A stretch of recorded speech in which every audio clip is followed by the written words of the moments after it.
What's going on, guys? We're back again with another video on my channel, Big K Sports Talk. For this video, we will be going over the weekly games that just passed on this Sunday for week 14.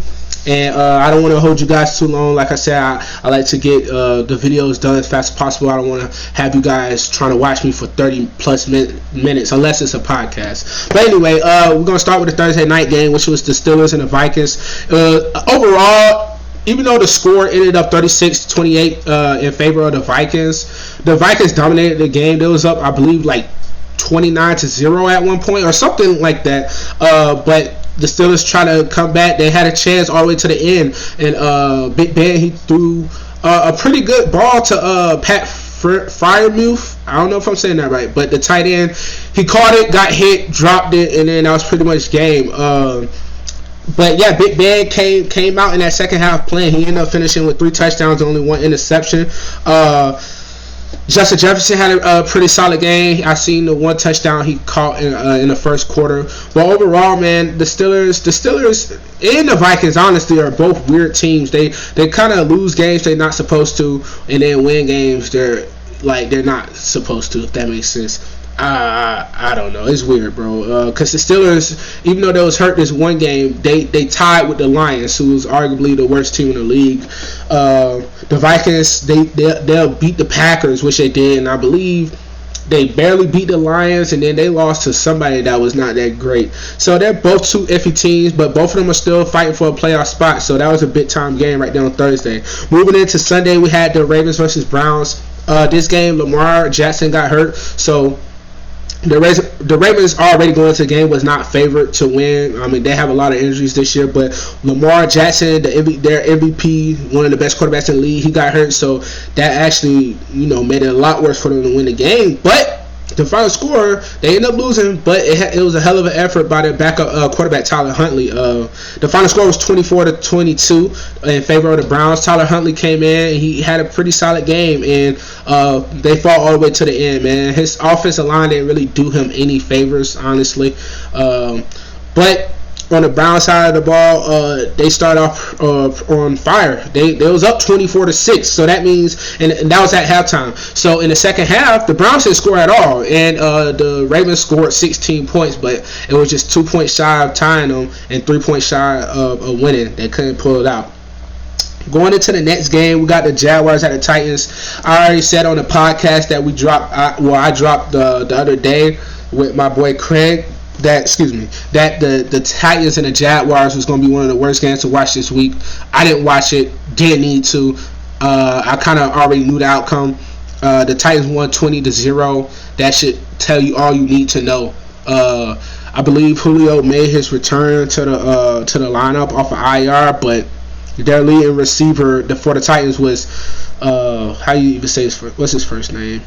His first name is Geoff. I don't know how the fuck you say that. But Geoff swam, and he had 45 yards. That was their leading receiver. So that should show you how that game went. On the other side, Jacksonville is poverty. They're horrible right now. Sorry to all the Jaguars fans, but y'all know this. Urban Meyer is horrible. He should be fired. Probably will be fired. Trevor Lawrence is having a horrible first year in the league. This game alone, he threw 4 picks, and he did not throw any touchdowns, of course, because as a team, they put up 0. But on the bright side with Trevor Lawrence, I believe he'll be similar to the Jared Goff situation. Jared Goff, his rookie year had Fisher. I forgot his first name. Is it Eric Fisher? No, it's not Eric Fisher. Damn, I can't remember his first name. Jeff Fisher. Jeff Fisher was their coach, and in my opinion, Jeff Fisher is a horrible coach. And Jared Goff came out; he was a top pick, similar to Lawrence. And he came out looking horrible. Everybody, Goff might be a bust. Blah blah blah blah blah blah. Next year they get Sean McVay, and then Goff just does a total 180 and he starts lighting the world on fire. But I think the same thing. I'm tripping. I think the same thing will happen with Trevor Lawrence once he gets a competent coach, honestly. It don't even have to be on the same level as Sean McVay, but if they bring in any decent coach that's better than Urban Meyer is the worst coach in football right now. Like, I'm serious. Like, he needs to go back to college. The NFL level is not for him. So if they get any good coach to come in next year and replace him and help develop Trevor Lawrence. I think his season next year should be way better than what he's doing right now. Going into the next game, the Raiders at the Chiefs. Chiefs blew them out 48-9. I thought it would be a lot closer game than that, but we could tell that the effects of not having John Gruden as the Raiders coach is starting to wear off. And it seems like the Raiders do this every year as far as coming out, starting on fire, looking like one of the best AFC teams, and then they just implode and just finish the year off lackluster, honestly. They're not that great. Mediocre at best. The Chiefs on one hand, they're starting to pick it up on offense. The defense is looking good. The Chiefs are starting to look like the Chiefs. They started off a little slow as well, but they're looking like the Chiefs we done seen, if not better, than the last 2 years when they went to back-to-back Super Bowls.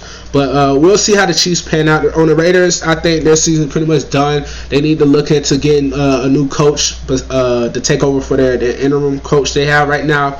But they got to figure some things out for on the Raiders side of the ball. Going to the next game, we got the Saints at the Jets. Another game that I wasn't really thrilled about watching. I didn't watch it, of course, but the Saints won 30-9. The Jets are horrible. The Saints are not great. They're okay. I mean, it's really not even much to talk about the game. Alvin Kamara did come back off an injury, and he was pretty much their whole offense. Taysom Hill, he did good on the ground, but we all know that Taysom Hill is not a pure passer, so we didn't expect nothing like that through the air. But yeah, Saints easily win that game. Jets, I don't know what they're gonna do. I like their coach Robert Saleh, but it's the Jets, so it's tough, bro. It's tough. Any coach, you could put Bill Belichick over there, and he won't have a winning season probably, bro. You at the end of the day, bro, you gotta have the talent. They just don't have the talent. They're still in rebuilding mode, so it is what it is. Going to the next game, a game that I actually had watched and enjoyed it, quite frankly. Was the Cowboys and Cowboys versus Washington football team. The Cowboys won 27-20. They started off on fire. They was locking up the Washington football team. They was getting turnovers. They had a fumble, touchdown. Everything was looking good. Then, next thing you know, Taylor Heinicke was getting banged up because his offensive line could not protect him at all. He was on the ground all day. Like, literally all day, bro. Kyle Allen comes in, replaces him, and he starts leading them a little bit better than what Taylor Heinicke was doing. Taylor Heinicke had that one good throw for a touchdown down the field, but other than that, I mean, it was a rough day for Taylor. But anyway, Kyle Allen comes in, starting to lead them down. The defense for Washington gets a pick six late in the game to, kind of put them in contention to win. But overall, the Cowboys defense was just too much for Washington, and they never gave up the lead. So they finished off their game winning 27-20. A future outlook for the Cowboys, though, is I think they're a great team. I think they're actually a well projected NFC contender, but they have to. I don't know, bro. They're weird too, bro. They're a weird team too, bro. It's like games that they be in control of or games that they should win. It don't go as planned, and I feel like if they have to play the Bucks, the Packers, the Cardinals, even the Rams in the playoffs, like you can't start off on fire and then just don't do nothing for the rest of the game. Good teams, great teams are not gonna let you get away with that. So they gotta work on that. But moving on, we got the Falcons versus the Panthers. I was following that game play by play, but I didn't actually watch the game. But I seen that Cam Newton, he had a couple turnovers in that game, and I think at one point he got benched. I'm pretty sure I got an alert saying he got benched, but I think he finished the game. But anyway, he fumbled, he threw an interception, and I mean, you had the Falcons put up 29 against your defense. I don't know what's going on with that Panthers defense, because on paper, like literally on paper, they should have like one of the best defenses in the league, but I don't know. They don't be really acting like it sometimes. But yeah, the Falcons won 29-21. A great overall team win for the Falcons, honestly. I mean, both of those teams are not that great, not really a threat to like the playoffs. I know they're like right on the outside looking in, but even if they somehow make the playoffs, which I don't think that's going to happen, they're no threat. So I mean, that was another bummy game, bro. Why is my thing popping up? Okay, that was another bummy game. But the Falcons just pulled it out because Cam Newton is. I've been trying to tell all my friends Cam Newton is washed, bro. Let's keep it 100, bro. Cam Newton is washed, and I fuck with Cam Newton, so it's like I don't want people to think I'm hating on him or I just don't like him. I really like Cam Newton, but you know when a player is just he's not it no more, bro. I've been trying to tell people, but hey, you got these Cam Newton fans that no matter what Cam Newton do, they're gonna be by his side. I respect it, I guess. But going on to the next game, man, we got the Seahawks versus the Texans. At first, it was actually a close game. At one point, it was 16-13, but eventually the Texans started playing like the Texans, and the Seahawks pulled away and won 33-13. Rashad Penny had a hell of a day. He had 2 long rushing touchdowns that capped off his performance. But yeah, overall, man, the Texans are a dumpster fire, bro. I don't know what to say about them. They need a new coach. They need new players. They need everything new over there, bro. The Texans are horrible. Seahawks are not that much better, honestly, and they got a lot better players. Seahawks, for whatever reason, bro, they just not have been playing up to their capabilities, honestly, bro. They should be playing a lot better than what they have. But you take a win whenever you can take a win. The Seahawks know their season is done. Jamal Adams, one of the best safeties in the league and one of their best defensive players, he's out for the year due to injury. So, yeah, right now they just, I don't know. I don't know what's going to happen either after the season is over. I don't know if Russell Wilson is going to leave. I don't know what's going on in that franchise. But, yeah, they're having a rough year. But they got the win over the Texans. All right, going on to the next game. I just want to apologize to everybody that listened to my dumb ass say the Lions will beat the Broncos. I just had a hunch. That hunch was wrong by far. The Lions lost 38-10 to the Broncos. The Broncos was running all over them. It was just bad from start to finish. What do I expect, though? The Lions have 1 win on the year, and we 14-15 games into the season. What did I expect? But I was trying to be a little different, and pick the Lions. I thought they would play a lot better than that, but they didn't. They fucking sucked. I think Melvin Gordon got hurt in that game for the Broncos, but they have a pretty good backup in Javonte Williams. I believe he's a rookie. He's pretty damn good. He's legit. So, yeah, they was able to run over them and pretty much control that whole game. It was not one point in that game where it seemed like the Lions would win or take the lead. Going into our next game, we got the Giants at the Chargers. I didn't pay attention too much to this game, not going to lie, but I did see that Herbert had a hell of a day, and the Chargers was on them from start to finish. I did pay attention to that. It was on them from start to finish. I mean, I expected that. I predicted that in my podcast a couple days ago, and like I said, bro, the Chargers are just too much for the Giants, and Mike Glennon was starting for the Giants, bro. Mike Glennon is not leading the Giants to a victory over the Chargers. It's just not happening. And he didn't even necessarily play bad, but he's just not going to do nothing extra to win. Honestly, the Giants, it's the Giants. Chargers, that was a good win for them because they're still fighting for a playoff spot. It's very tight right now for those last. Well, really, the whole thing is tight in the AFC for the seating. So the Chargers definitely needed that win. All right, we got 3 more games to talk about.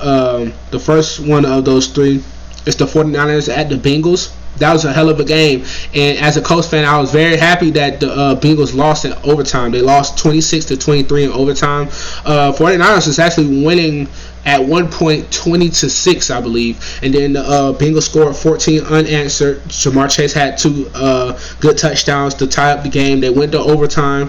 The Bengals, who got ball first? The Bengals got ball first. They got a field goal, went up 23-20. Then that gave time and the ball to the 49ers. They drove down, got a touchdown, won the game 26-23. That was a hell of a game. And as a Colts fan, I'm very happy that the 49ers beat the Bengals. That's what helped us go up from the 8th seed to the 6th seed.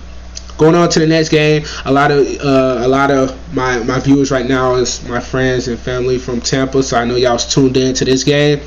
A hell of a game. Bucks versus Bills. Bucks was winning pretty good and dominating for the most part, most of the game, until second half rolled around. Josh Allen started to figure it out. The offense started to figure it out. The Bills defense started getting some stops, and one thing led to another. They scored I want to say 17 points in 8 minutes or something like that. I remember hearing. But anyway, it went to OT.